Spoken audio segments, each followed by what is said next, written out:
be Matt Schuler, who is excused. Kathy Hinkvis is here, and Melanie Parma is here. We have a quorum. All right. So then looking for a motion to approve the agenda. Motion to approve. And I guess I'll second. And then all in favor, say aye. Aye. Aye. All opposed?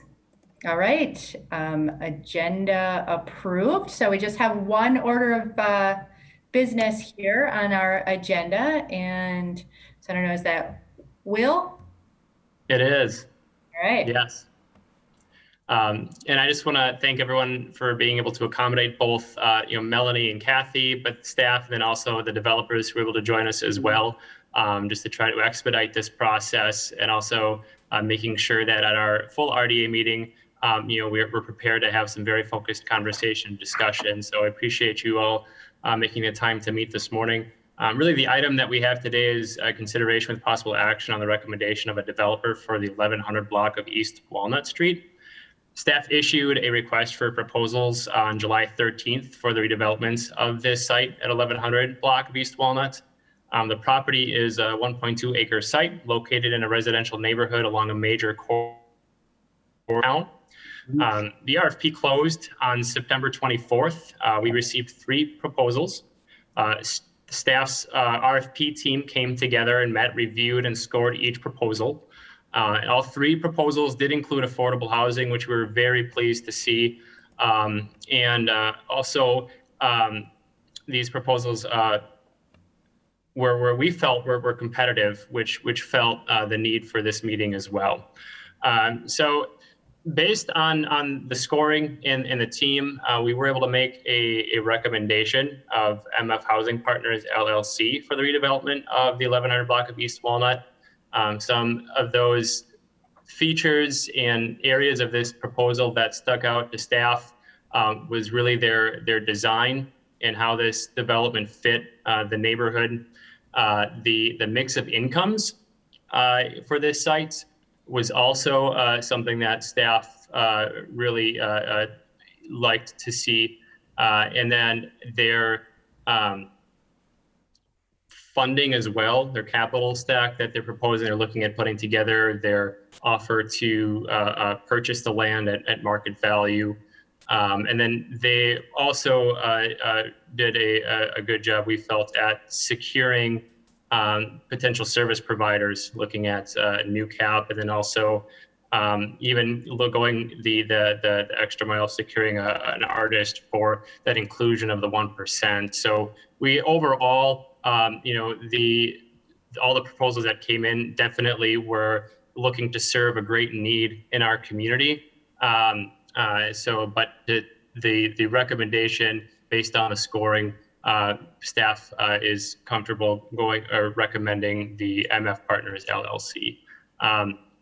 Staff, my colleagues who are on with us, did I leave anything else from our review? Was that sufficient? Great. So with that, we do have the developers here to answer your questions, but then also just wanted to open this up for your feedback. I know it was a very short turnaround time for you to read through all 3 proposals. So I understand if you were able to make it through all of them, but we wanted to have this opportunity to give you our recommendation, and then opportunity for both you, Melanie and Kathy, to discuss these proposals and ask questions. All right. Well, thank you. It was a lot of info, and I could say from my perspective, I come from an industry where we prepare proposals, and so certainly a lot of work was put into each of them, and certainly appreciate that. It's always exciting when we get multiple proposals, right? And obviously tough for us to make the decision, more work for staff, but that's where we want to be, in that position, right? Seeing activity and interest in these properties. So that was great, and thankful to all of the developers that put them together. I tried to take a lot of notes and comparing, I will say that I came up with a lot of the same comments that you just mentioned, Will, on, looking certainly at the design, the income mix, who that team is. I certainly like when there's, local preference to a team, right? Knowing that there's potential, city involvement from a funding perspective. So when we have local interest, that's always great in the team members as well. I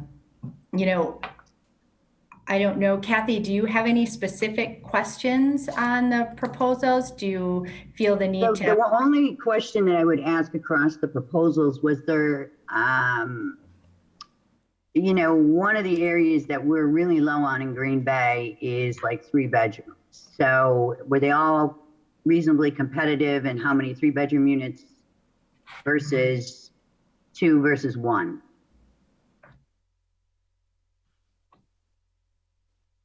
Right. I don't have the breakdown in front of me right now with each proposal, but I can say that they each, I believe, we're looking at 1, 2, and 3, and I know even one proposal was looking at including 4-bedroom as well. Okay, I'm just wondering how many. So, but as I go through this, I didn't get to the end. So why don't we go ahead with the presentation? Does that make sense? What was that? The presentation from the developer? I think you could open the floor if you chose to, Melanie, and have like the development teams that are here if they'd like to speak, maybe give I was gonna say, I don't think there's a specific presentation this morning, correct? Right. No, okay. So, but we can open the floor. Do I have a motion to open the floor? Motion to open the floor. All right, and second, all in favor? Aye. Opposed? All right, floor open. We have a developer. I know there's interest. I was going to say, I know that just in the order of our packet, I don't know if there's someone from the Impact 7 team that is with us that wanted to speak. We'll just kind of go in order there, no particular order. Sure. Hi, this is Michael with Impact 7. Thank you for your consideration. We'd certainly, if plans should fall through, with the city's preferred applicant, this is a site that we'll remain perpetually interested in.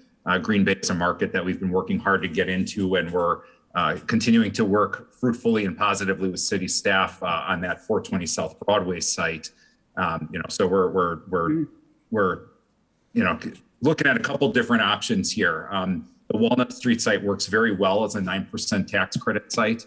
In light of this RFP, we know that we're confident that we'd have a score that would be competitive, highly competitive for credits for that site. So I'm confident in the funding stack that we have there, and it's always a pleasure working with the staff in Green Bay. So this is that whether we end up having the opportunity to develop Walnut, or if we're going to focus on Broadway, I'm confident we're in good hands. And thank you for your time and consideration.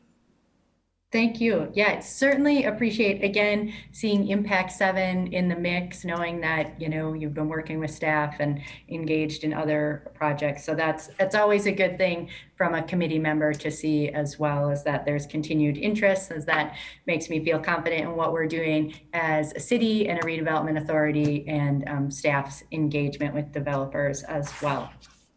So thank you, Michael, for being here this morning as well. And then the MF, I think we've got on the line, if you wanted to share anything additional with us. Sure. Hi, everybody. I'm Marissa Downs. I'm one of the partners on MF Housing Partners. A couple of the other partners are on the line with their videos off, but they are here. We're really excited and really want to express my appreciation for your vote of confidence in us. We felt like we brought together an amazing team as far as architecture with Performa and EUA, just a lot of great innovative design experience. I mean, I think that was for us one of the biggest challenges with the site, just trying to keep it to provide enough units for economies of scale, but yet also preserving the really, single family residential, neighborhood feel as well. I think that with Ken Hutchinson, the artist who we've already talked to, just really excited about what he can bring to the table. I personally have worked with NewCap on a project up in Marinette, so have experience with them on a service provision side of things. So I think that there's just a ton of opportunity with this site and just to continue the growth out, from downtown. So really excited to continue to talk to you about this. So thank you. And here to answer any questions as well. Perfect. Thank you. Thank you. Appreciate that. Kathy, do you have any questions?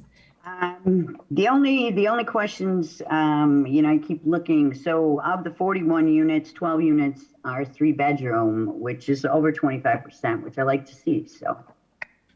Yes, I mean, we're finding that in so many markets, right? There are families who want to live in rental housing, and to have all their kids in one bedroom is just, it doesn't work. So we're excited that we were able, and actually, just a little side story, when we were on with the architects and we presented the unit mix to them and we said, can you make this work? And they came back and said, yes, we can. We were all like, oh my God, great. So it was really exciting to be able to do that. Yeah, and Cheryl, correct me if I'm wrong, but on the housing study, one of the areas that we're really low in is 3-4 bedrooms. So this would be a big help. And we're actually finding, after my discussions with representatives from JBS, of course, in the project we're looking to do on the Far East side, they're getting units that are like 4 and 5 bedrooms now for larger families. So, which has been a change for us in the city. So yeah, that's pretty awesome. We need all units. We need all units. Right. Yep. Sure. All right. And then representation from the Wise Women Gathering Place proposal.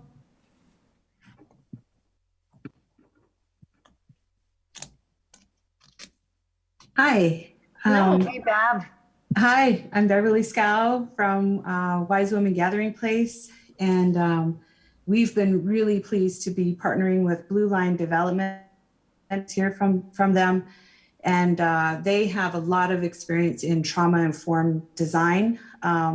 They've got a lot of experience in permanent supportive housing out in Colorado. And as a 23 years providing service in Green Bay and Oneida, Wise Women Gathering Place is very excited about this partnership and to provide support to residents in this program. And we have recognized larger bedroom, large bedroom mixes. We had families looking like 9 months to find a landlord that would. We have a program to pay their rent and utilities for 2 years, and it took 9 months for them to find a place. So we advocated strongly for a higher room mix in our proposal. And so Ashley, maybe if you would share a little bit more, that would be wonderful.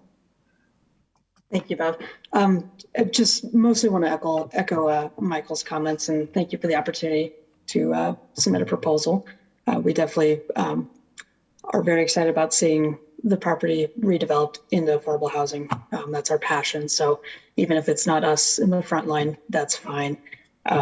So very excited for the property to become what's envisioned with the city, and hope to continue with other opportunities and partner with you guys in the future.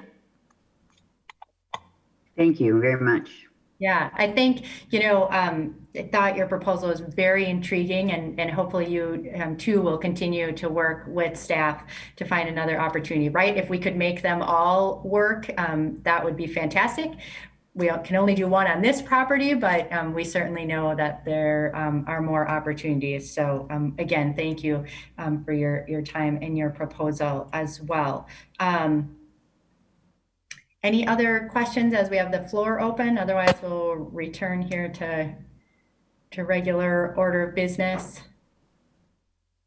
Move to return to regular order. All right. And second, all in favor? Aye. Aye. Opposed? All right. And we'll just return back to regular order of business here.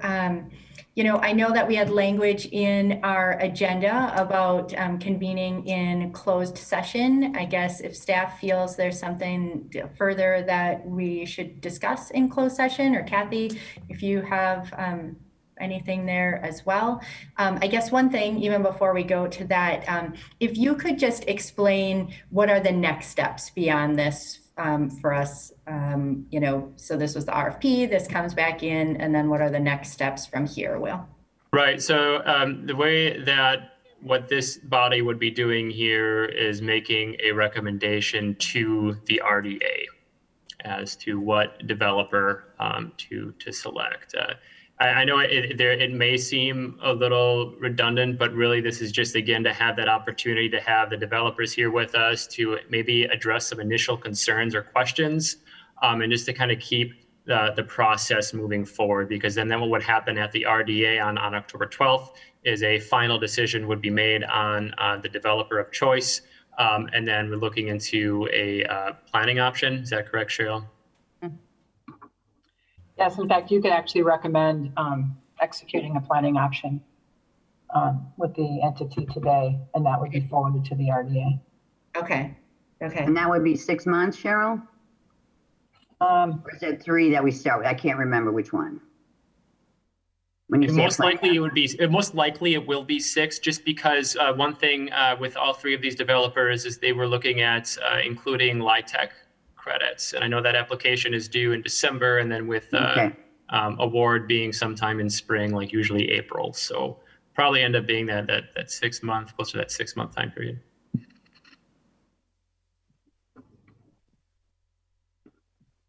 Yeah, I don't feel the need to go into closed session. Again, the staff. No, so really the only reason why it was just put on there as a courtesy and just in case, because since all 3 developers were requesting public assistance through, whether that be TIF or home funds, we needed to talk more about what that looked like or entailed. That's why that language was put on there. We really, Melanie, I would like to echo your comment. Staff did it. We had to remind ourselves a couple times that we're looking at this site specific. Even though each development on their own certainly stands and is needed in our community, we kind of had to keep reminding ourselves, okay, what's in the best interest for this neighborhood? What fits this neighborhood? So we would ultimately like to have that keep the conversations going in the future with all 3 of these developers to try to find a site that works and fits their development. Yes, I would definitely agree with that. And that closed session language, Melanie, was really if you wanted to dig into the developer's personal financial information, then they may ask to close that. So, but there's not a need for that today, I don't believe. Okay. Yeah, no. I don't think so either. Well, then I think we should move forward. I'll make a motion that we approve the recommendation and move forward with a planning option for MF Housing Partners, LLC, for the redevelopment of the 1100 block of East Mason, or East Walnut, sorry. And you are including in that motion to move forward with the planning option? Yes, absolutely. The RDA meeting. All right, I will second that. All in favor? Aye. Aye. Opposed? All right, motion passes. Well, thank you. I look forward to working there with the rest of you guys. And Bev Scow, it was awesome to see Wise Woman put forward and be part of a proposal. So, yeah, very exciting. Thank you. Great, thank you. All right, and then just a motion to adjourn. Motion to adjourn. Second, all in favor? Aye. All right,